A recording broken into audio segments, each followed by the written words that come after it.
Welcome to Make and Decorate, a podcast for makers who love to sew, quilt, knit, and decorate.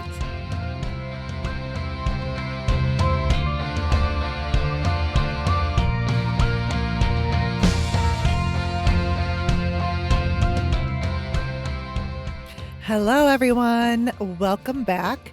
If you are new to this podcast, you can expect guest chats and some solo episodes, all centering around a creative lifestyle. Quilting, sewing, knitting, and interior decorating are the top topics, but not the only ones that I chat about. And on this episode, we are in for a treat. My guest is a massively successful design entrepreneur, Carina Gardner. One of the things that I love a lot about Karina is that she is down to earth and ready to share her wealth of education and experience with everyone. The topics we cover are geared towards creatives who wish to take their hobbies and make a brand or make money and design with what I would say is a work smarter, not harder approach. Even if you're not interested in building a business with your hobbies, you will take away something of value from this conversation. It's always fun for me, at least, to listen to how other people use their skills and designs from their hobbies, how they, make it a business, and not everyone is the same. So I really do enjoy listening to it. And hopefully you will as well. And as always, the links to everything will be in the show notes. Oh, and speaking of links, one of the links is to Karina's podcast called Make and Design. And I was a guest. So I have a link to that episode in the show notes. So go ahead and click on it and take a listen and let me know what you think. Stay tuned for a short chit chat segment after the guest segment. I'm very excited to introduce you to my guest on this episode, Carina Gardner. Karina has a PhD in design from the University of Minnesota. She taught design at the University of Minnesota and the Arts Institute before starting her design business, which includes surface pattern design, SVG designs, and die cut for designer for silhouette. Karina was the creative director of Cartabella scrapbook papers. Her kids' brand, Minnie Lou, has sold products for Nordstrom, Peak Clothing, and 500 independent retailers and museums in the U.S. Karina is the CEO of Design Suite, a surface pattern and crafting design program that teaches designers how to make money as they learn to design. And her popular, as if she's not doing enough, her popular Make and Design podcast also teaches aspiring designers how to make the transition from crafter and hobbyist to profitable designer. So welcome, Karina. I'm so happy to have you. I know. I'm so excited to be here. I had you on our podcast earlier, and I just think this is a really fun place because you're doing so many cool things in the maker space right now, too. Yeah, it's really interesting. I'm so happy that your people contacted me because you actually have people. And I do not yet. But anyway, yeah, so let's just talk about everything that's going on. But before, I just want to know, just give us a little, a little bit of your story of just how this happened and what is it that you enjoy about, because you really have to like being a creative, making things or crafting or designing. Yeah. So first of all, I have to say, like, my undergraduate degree is actually in communications, not in design. And I made a transition when I started my master's degree and decided to do it in design. And I ended up getting a PhD in design. And that really, in some ways, felt like a very accidental path I ended up on. But I loved it. I love design way more than marketing communications, which is what my undergrad degree was in. And so I started freelancing. I got into this crazy thing called digital scrapbooking early on, which led me into the crafting industry. I never thought I would be in the crafting industry. It was almost kind of like a naughty word in the world of design because it didn't seem like as cool and as sleek. as you and I both know, because we're both in quilting and we're in surface pattern and fabric and die cut, like this field is incredible. And it's one of the coolest fields because it's an actual active maker space. And so because of that, I just feel super grateful that I'm in this space because it's really incredibly cool. I have been in it now for about 16 and a half years. That's when I started Carina Gardner Inc. 3.5 years ago is when we started Design Suite, and it's only in the last we launched it, like officially launched it in July, our new university, the University of Arts and Design. And we'll talk about all those different things, but a lot of people, sometimes people think I've just gone really, really fast. I really went pretty slow, I would say, because it's 16 and a half years. I've been doing this for a long time. I think the last, I would say 3.5 years have been the craziest growth I've ever seen. I was a solopreneur for many of those years, or I was the creative director of another institution. It's been a lot longer of a road than most people realize because a lot of people are finding me now and they're like, oh my gosh, I had no idea. Like, oh yeah, I've bought your stuff before, and I bought your stuff at Michael's back in the day, and I bought your stuff at My Mind's Eye and your fabric lines. And they a lot of design is unknown. People don't know who you are and what you're doing. So you just quietly just keep doing what you're supposed to be doing in order to create a massively successful design business. And really, in the last 3 years, I've just kind of made that switch over to education because I found that most people didn't know how to do it. And I was happy to teach it. That is so true. Most people don't know. And there's just so many different ways to get into it. And what is out there tends to tell people you can only do it one way, and which is not true. And I think it's really great that you are offering this because, like you said earlier, craft design is really not taken that seriously by the professionals or what, who the higher authorities may be. And so you've done something really interesting in creating Design Suite. And now just recently you are working on actual university. So that's an online university, correct? It is. Yeah, it is fully online. It is based in Utah. So, and we're currently, because it's brand new, we're only licensed in 23 states. So it'll take us the next 3 years to get fully licensed in all the states. So you'll just, it's like a crazy, incredible process. But yeah, I agree with you. People don't realize that there are lots of ways you can do this, and it should be flexible with who you are and what you want to do. A lot of times people tell you have to do it this way and this is the only way to do it. Truthfully, there's a gazillion ways, but there are some things we all kind of have to do to get us there. Yeah. And so let's talk about your Design Suite, because that's been around for a bit, and tell us what that is and what it's intended to do to help people make their business profitable. Yeah, I mean, so life would have been a lot easier if I had just chosen one type of design and just taught people how to do that. What I found was that's not how I made a lot of money in my career. I made a lot of money because I was a multifaceted designer, and I knew when to pivot. When something in an industry started going not so great, I could pivot into another industry. So I kind of became a little anti-teaching single focused things. Like if I only teach you fabric design and that's all you end up doing, I've kind of done you a disservice because I don't know how long that area is going to be popular, trending, that's going to make you money, versus if I teach you how to do sticker design and I teach you how to do fabric design and I teach you how to do wallpaper and I teach you how to do printables and I teach you how to do SVG files. Suddenly you have a broad enough range of understanding how these different markets work. And suddenly you should have the critical thinking skills so that when something new comes in, you can hop into it if you want or pivot into it.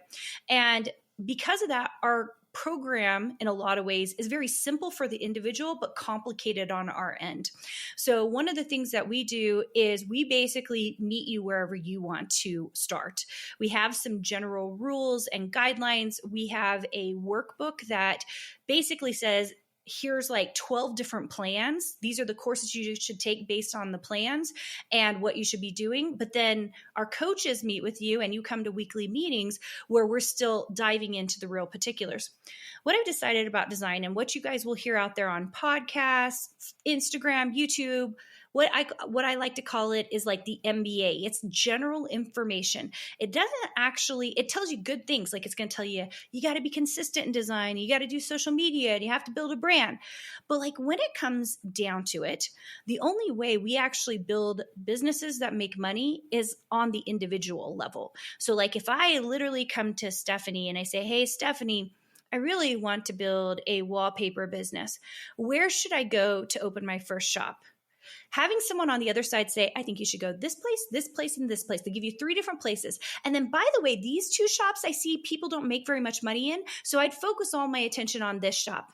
That is where the money is. And that's what we do in Design Suite. We're actually, because we've dug into the numbers, we're looking across the field. We've got so many designers working in things, we can tell everybody what they're doing. And the other thing that we recently did is we were way above this. We finally started capping the number of members to 100, which, for some people, they'd be like, I can't believe you're capping it, Karina. But what we found was like, we could really reasonably work very closely with about 100 members really, really well. And when we were too far under that, we didn't get enough information. When we were too far over that, we couldn't get to everyone we wanted to. We do have weekly meetings. You have meetings with your coach and all that, but we just felt like we could service very, very well at that level. And so that's the way we feel like good business should be done. It should be up close, personal, and should be actually advised to you and tailored to your business. Yeah, it's customized. So it's like, let's say you're going to shop for a sofa and it's just like the one size fits all. Is not how it works. The level of comfort is different. Some people like softer, firmer cushions, and some like a real deep curl up and watch movies. So it's similar to what you guys are doing with individuals in their businesses, which is great because one size does not fit all in any business. Yeah. And people sometimes say to me like, well, like if you're teaching this to everyone, and I was like, well, I'm not. We have 100 people. Do you know how many shops there are on Etsy alone? 20 million. Okay. 20 million. 20 million. And it's like people don't realize like the people who are really, really good, like they're getting a ton of education, they're getting masterminding, and they're knowing exactly what they need to do. That's just Etsy. That doesn't include, we have a huge like 100 something directory of shops that we work with. And it's like, there is so many ways to go. Like the design market is not oversaturated. It's just that you haven't figured out what your part in it or your piece is. And because you haven't figured that out, you're not going to be able to make money. Right. So that is your design suite, 100 people. And what about the level of experience someone should have before opting to do that program? Like, do you have to already have, sold stuff and you're just kind of coming in there to tweak your business and get in the right direction? Or can you be someone who's like, this is I am kind of switching directions here and this is what I want to do. So now I just want to like know how to do it, but I don't have product sold yet.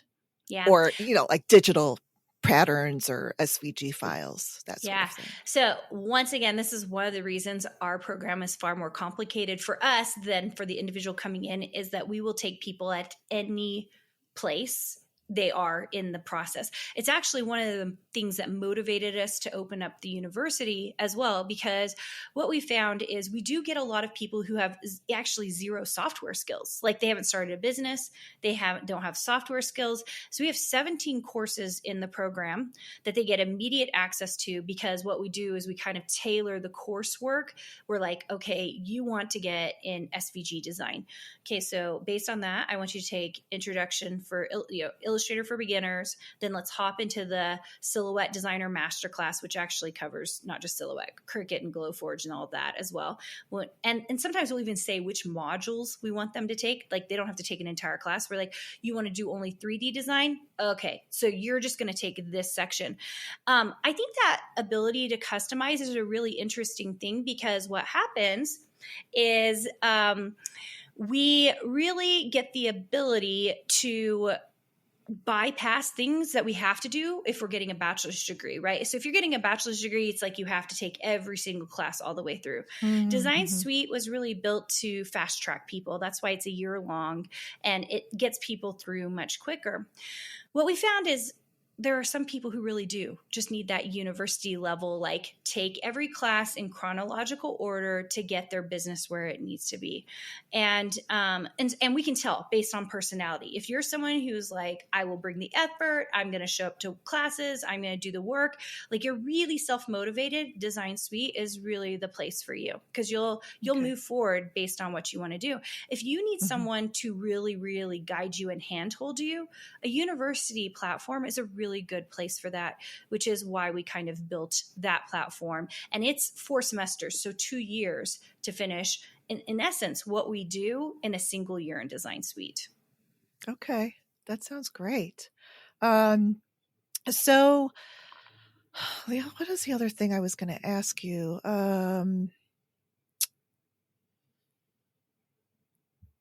You had mentioned, actually, I did purchase your boot camp. So, Karina, this is recording in August, and I don't know how often you do offer the live boot camps. Maybe we should find that out first. Yeah, it used to be we'd only do a live one like once every 3 or 4 months. And then recently we've kind of moved it almost to a monthly schedule, but we'll have certain months off. So you kind of have to look. It's at designsuitecourses.com/design bootcamp.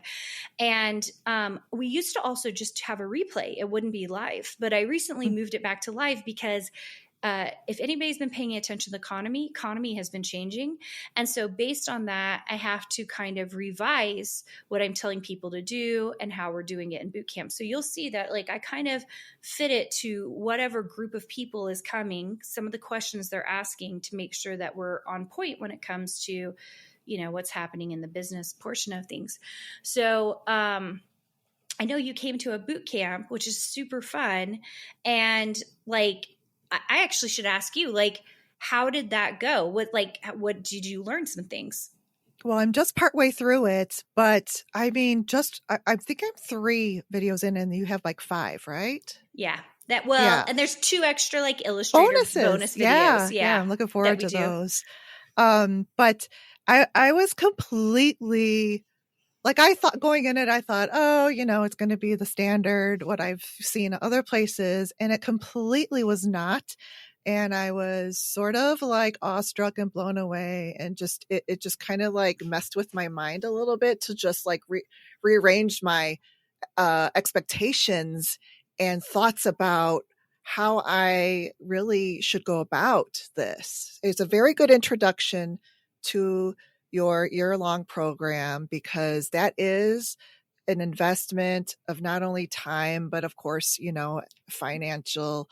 And I think that's one of the best ways that you could do it is just going on there with those introductory overview videos of how, it's done, and really it's kind of like eliminating those preconceived notions as to what you are stepping into. That's what I thought, just only with the first 3. And in fact, one of them with videos, you said that like for your first 10 months you made $300, and then when you switched platforms, it made total sense. Like, people think they need to do a website and draw the traffic in, do all of this brand, creating your brand and stuff. And it's like, you could build it, they will come, but they don't because they don't know who you are or where you're at. And it makes total sense. And then when you went on these other shop platforms that have the traffic, have all of that, what did you make? You made like some crazy number. Yeah, I think the first month I was there, I made $300. So I made the same amount in the first month as I had done the first 10 months. The second month, I don't remember what I made, but I remember by month 3, I was doing $1,000 a month. And at the height of that particular store, I was doing about $4,000 a month. And I will tell you, that is a low end number for me in terms of design shops. Like that is a low number. Wow. So I have design shops who make substantially more. And so once I started realizing nobody else was making this kind of money, like I knew of a few other designers who were making this kind of money, but it's like no one got it because they were busy making their own websites and thinking if I build it, they should come. I mean, you're exactly right. The Yes. Field of Dreams is like, Yes. if I build it. So, guys, no one's coming. No one is coming. And believe me, I've been experiencing that with this podcast for the last 6 years. So I love doing it, but it would be nice if it could be monetized. But, you know, it's like my website, but who, you know, I have listeners like you do around the world, but still, are they going to seek out just the website? Probably not. I mean, they're going to their podcast platforms. That's, you know, Apple and Spotify and all of them. Those are the sort of shops that carry the product, right? Yeah. I mean, you got it, right? Like most people don't think of it in that way. It's because you have a podcast, so you understand how this all works. But it's like trying to twist everyone's brains to think about things right, because we've all been fed so many wrong things. Because the problem is that we've been listening to general business people, right? Or we're listening to people who are teachers who don't own businesses. I find that actually to be one of the strongest, worst things I've seen out there. Or people who say, well, I did it back then and they don't do it now. It's so crazy because my design businesses are still up and going and they contribute to my overall income. And people don't realize it. They're like, oh, well, Karina must make all her money just from her education. No, I have 9 platforms. I'm a fabric designer. We still do deals with people. I just recently did a deal last year with Sawgrass being one of their featured designers. Like I'm a designer. And so because I do run several things within my own design business and I have a team that specifically helps me with that, I can tell you right now that everything that's being said out there, it's all true. It's totally right. There's nothing wrong with it. It's just usually not the way anybody starts out. Nobody starts out by building a brand. Nobody starts out with their own website. It's like they're not trying to lie to you. They just either don't know or they can't remember what it was like. Right. Yeah. And passive income too is kind of like what you're also sort of referencing to, I think. Yes. Even though you're doing new deals. But, you know, that's another for me, facet I will tell you, I haven't had a lot of time to design. So I've been relying on passive income for the last 2 years while I've been running Design Suite and starting this university, because that income just keeps coming in. And we actually I was just telling Stephanie, we have our team retreats. We have a Filipino team and we have a US team. And then we have some people other places as well. So we'll all Zoom in from our retreats for meetings. And one of the things on the agenda is how do we give Karina more time in her design businesses and a little bit less time as CEOs of these 2 companies? What can we take off Karina so that she can design more so that we can build up those companies? And people don't realize that because they just think this must all come so easy. And it's not, guys, it's business. Business is not easy. And most of the time we have fallacy in thinking because we're looking at free stuff. The more we look at free stuff, the more we're looking at what everybody else is saying. So we actually have very little knowledge of what's really happening. Right. And another thing that I had kind of resigned myself to is that, you know, it's just, you know, one person business can't really aspire to the things that your students have done and you have done. So that is also empowering, I think, and really just needed because, you know, everybody feels that imposter syndrome, including myself. And then you just feel like, oh, you know, it's all crap. All the stuff I do is crap. What am I trying to do? Which is never the case.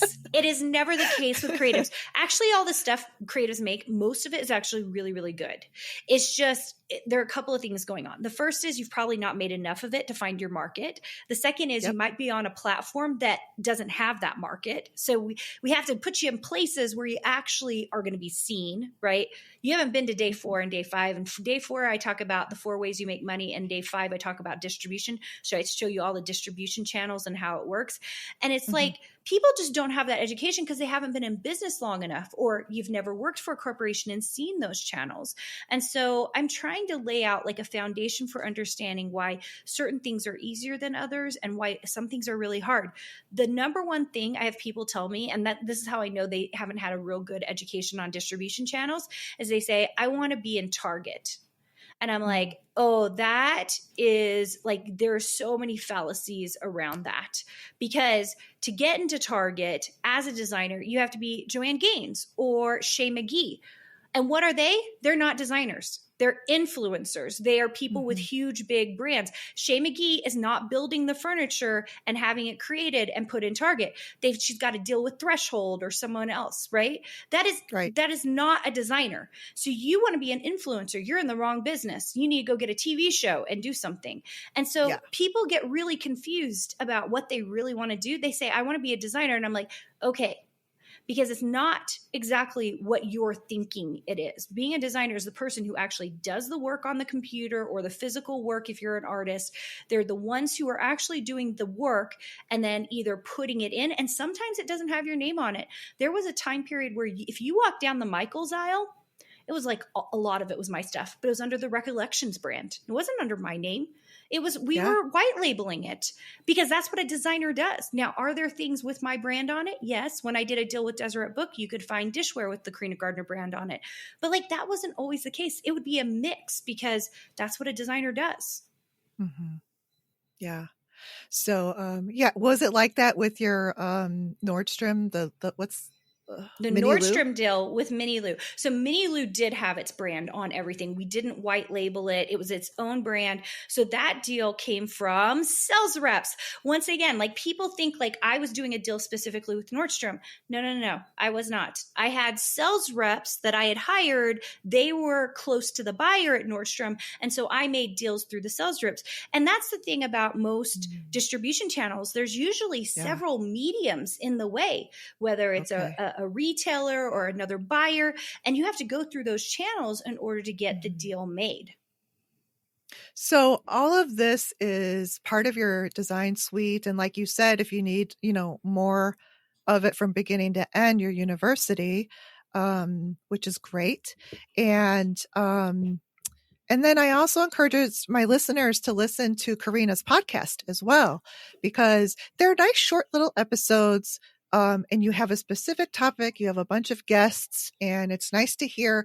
It's always, at least for me, and I think my listeners are the same, is that we like to hear actual other people that have experienced stuff, or that they have, you know what I mean? Like, just not just like, here, do these 3 steps, but someone who's done it, who's excited about it, has a passion for it. That really gets us excited and motivated and going. We do a little bit of a mix. Sometimes we have Design Suite members come on. We're actually going to be heading into maybe doing a few more with the coaches as well, which I think is really fascinating. So we actually have a second podcast. It's a paid exclusive podcast called the Design Your Life podcast.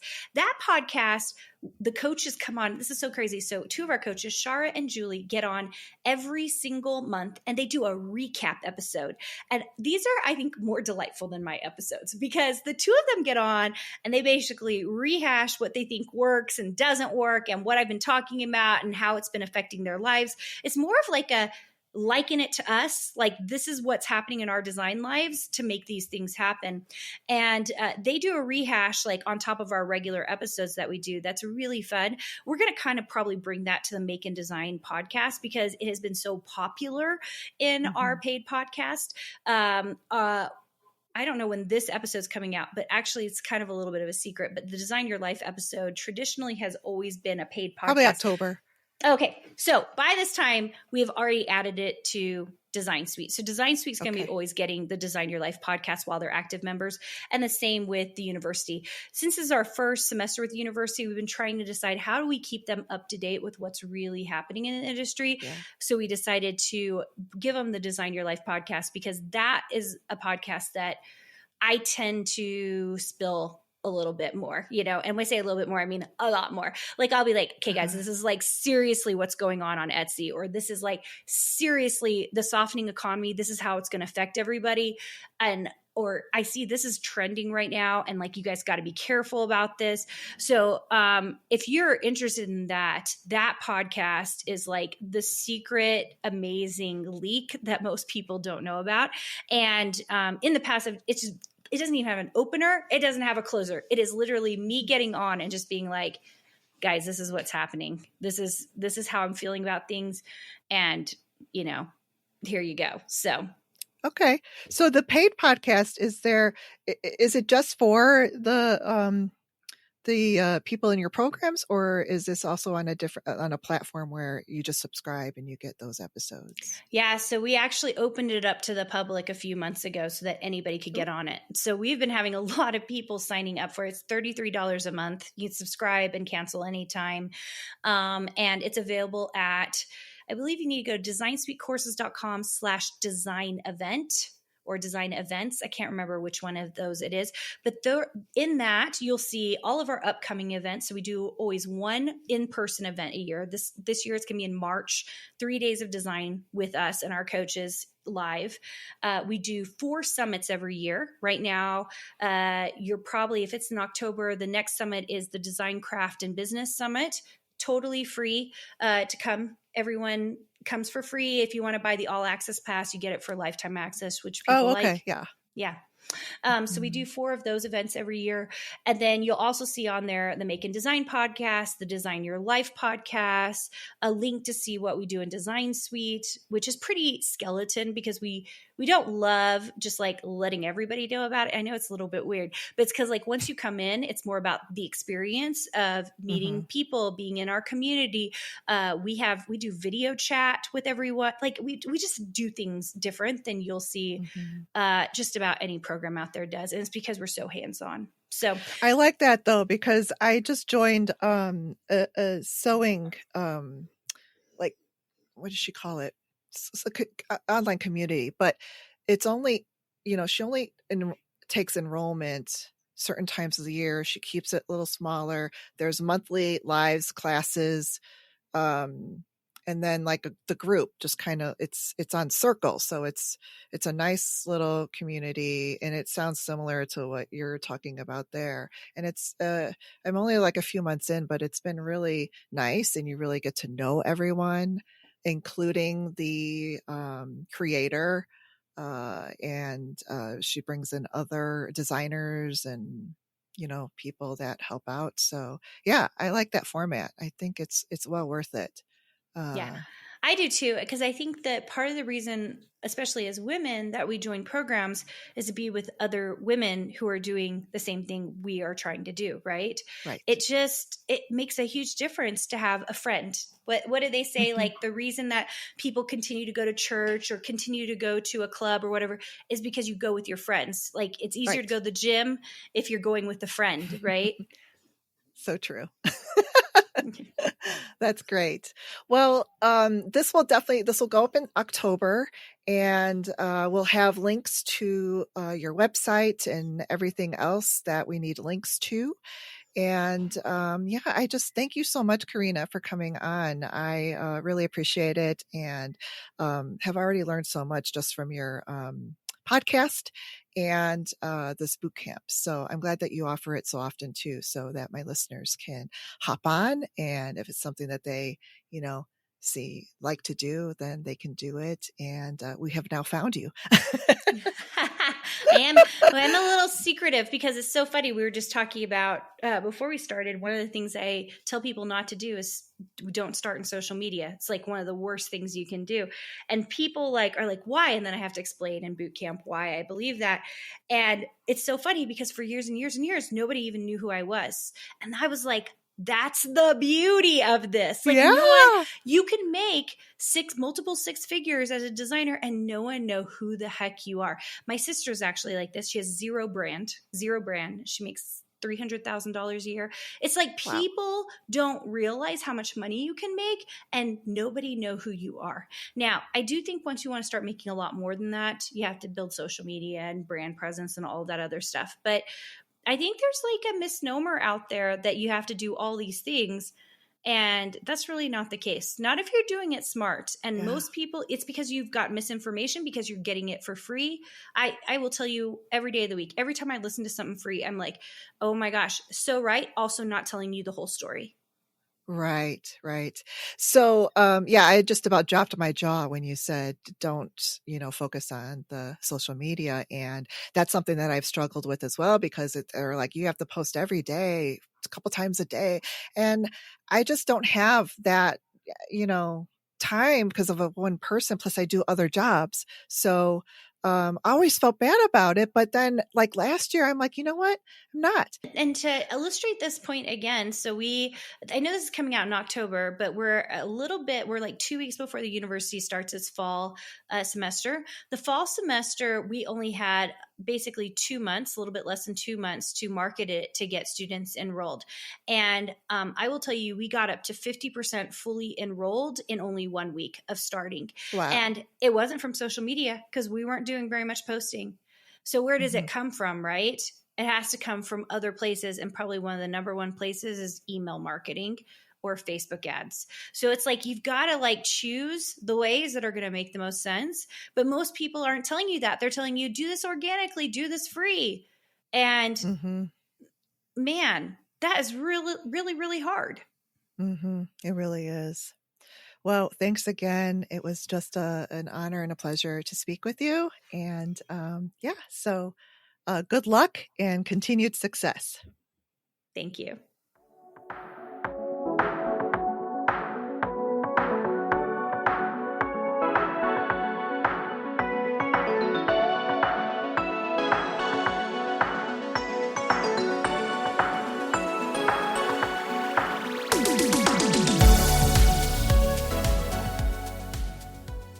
Hey there, we are back with a short chit chat.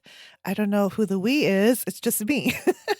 I don't know about you, but it's been a crazy busy month for me, and it does not show signs of slowing down. It's a good thing. I just need to make sure that I can tap out here and there for some R&R time. Otherwise, I just get too burnt out and you feel it too when you get to burning the candle at both ends.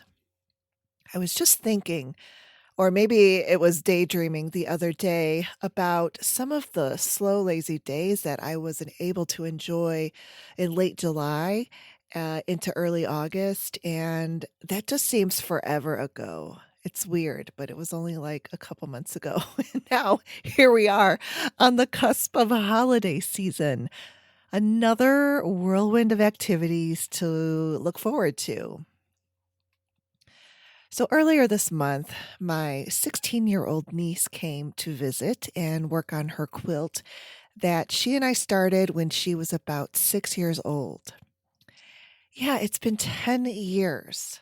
And now she's motivated to finish it so that she can use it and enjoy it. This quilt has been a practice in improv, basically, from the start. There was no pattern, no plans. Really, I think it started just because it was a way for her to practice stitching a consistent seam allowance. And so we started with a fat quarter. It was really cute too. And we used it as a panel. Actually, I have two of them.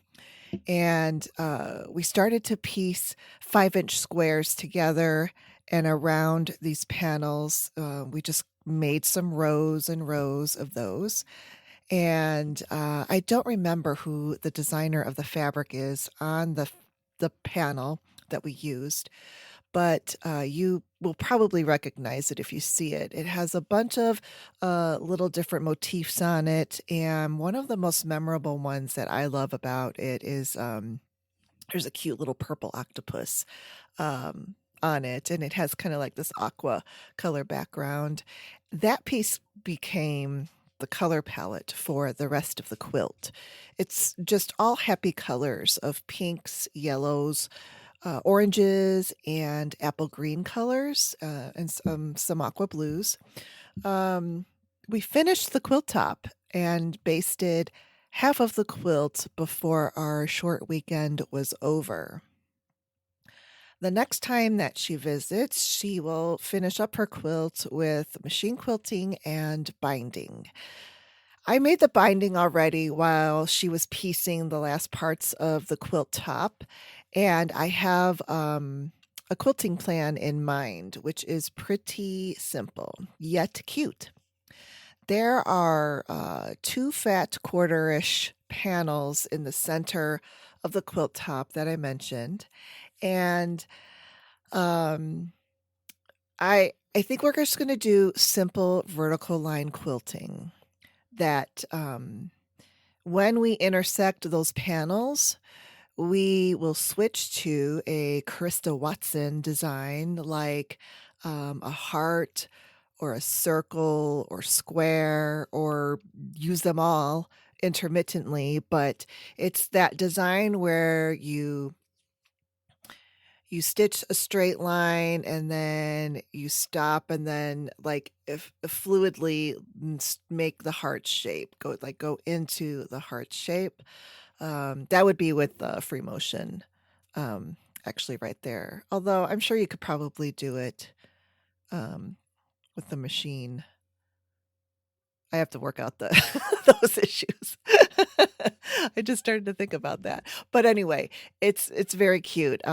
So it's and then you just kind of like do the little shape that you're gonna do, and then as it comes back up to the top middle part, meeting that line, then you sew straight down that shape and continue your line down until when you want to make another one of those.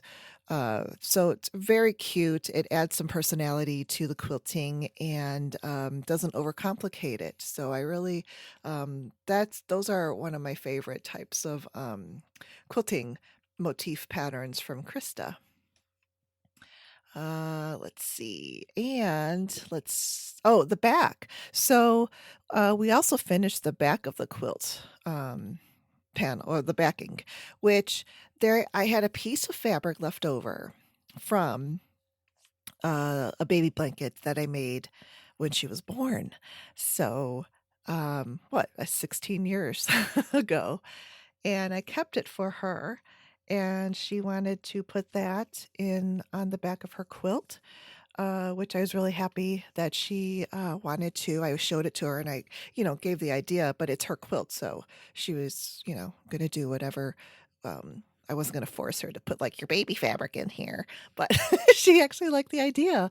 So, yeah, we centered that. And I think, again, there were two of those pieces, one a little bit bigger than the other. So it sort of repeats the motif from the fat quarter-ish size panels on the front. And now they're on the back. But the fabric around these two pieces of fabric is a solid blue color. So that's the main difference between the front design and the back design, and looks really good. So, like I said, we've got it half basted and pin basted, and so yeah, it's ready to go, and it'll be so cute. I also printed out a quilt label that we will sew into um, the binding and onto the back of the quilt, and I printed it on my inkjet printer on cotton fabric. And I found a design that has like a frame of really pretty wildflowers, and then inside of that frame of wildflowers, I put the information about, who that we made the quilt and when and all that good quilt label information. And so it really printed out really well. I have printed out quilt labels before and they've worked fine. In fact, I think, I want to say Nope, never mind. I was thinking of some HTV, the heat thermal vinyl, but that's a whole different project. But yeah, so I think this is probably maybe the second or third time that I've printed a label onto the printable cotton fabric. Usually I do like to add some hand embroidery to quilt labels, but when time is of the essence, finished is better than not. So that's how we are deciding to finish this quilt. On the last episode, Kristen and I talked about a few cool knitting needles. One of them is the Flexi Flips by Adi. And after months of mulling it over, since I discovered them, I finally caved and ordered a set of the Flexi Flips. They're a set of 3 short cables attached to shorter length knitting needles. So they're kind of like circular needles, but not. I mean, they're short and almost resemble double pointed connected to a cable, I guess. But so yeah, it's kind of like that weird combo of double pointed needles and magic loop, like we talked about, for knitting in the round, like smaller diameter rounds, like socks or Christmas balls, for example. I haven't tried them yet, but I do plan to try them on some new Christmas balls very soon. I'll let you know how that goes. And I also got a set of squared shape circular knitting needles. We talked about that as well. And I just want to try them out. So it's like the curiosity got to me. And they are supposed to reduce hand fatigue and be ergonomic. I'm thinking of using these on the Pico Edge hat pattern that I mentioned last episode. It's a hat and it's mostly stockinette stitching, but it's got like this different type of cast on that gives it that Pico edge. And so maybe I will be able to start that soon. And I can let you know how those knit as well. Oh, next weekend is November already. Oh, it's crazy. I will be going to a Quilt Guild retreat next weekend, and I'm pretty excited for it. And I don't have to go very far because it is right here in Chicagoland. I've been to local events and retreats before where I have commuted from home every day, and that works out fine. And I consider myself very lucky when events do happen to be here because I can do that and saves time and money. But this time I am staying at the hotel for the entire quilt retreat experience. It's so exciting. I'm still waiting for some more details, but I plan on bringing some unfinished projects to work on. My little travel Bernina sewing machine and some knitting and hand stitching too, of course. And I will let you know how it goes on the next episode. For my patrons, the October episode will be published in the next few days. I have a new design project to chat about and Halloween costume sewing. If you are a free patron member, I'm going to unlock another episode for you to access for a limited time. This way you get an idea of what the bonus episodes are about. And my Patreon page is at patreon.com/makeanddecorate. That is all for this episode. Thank you so much for listening, and I hope you have a spooky Halloween. I've got some cute spooky music to leave you with to give you that Halloween vibe. Bye-bye.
Please help support this podcast by following me on Instagram at stephanie.socha.design and my YouTube channel at Make and Decorate.